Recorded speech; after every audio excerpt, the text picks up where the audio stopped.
Mga kaibigan, ngayong araw ay napapanood na sa Digital TV ang Light Network Channel 33. Itinuturing itong makasaysayan dahil ang Light Network ang kauna-unahang media organization na nag-upgrade at nag-broadcast sa full digital television. May detalye hinggil dyan si Amos Manalastas. Magandang balita para sa ating lahat, kaibigan.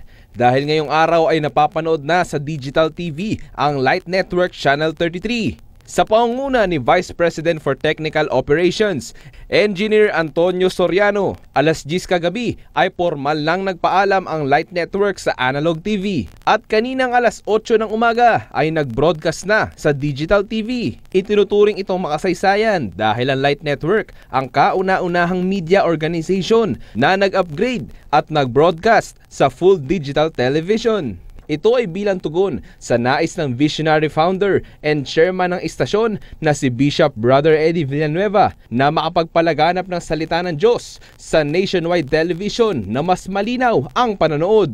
Ngunit ano nga ba ang Digital TV at ano ang pinagkaiba nito sa kasalukuyang ginagamit ng ilan nating kababayan na Analog TV?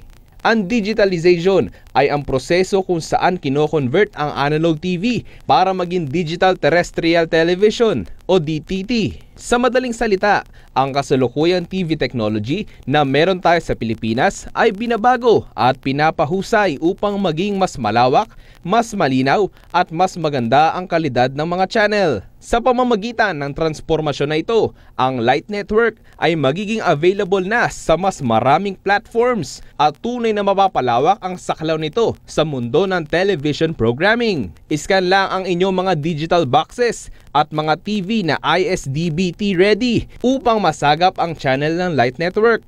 Pwede na rin kaming mapanood sa mga digital ready mobile phones.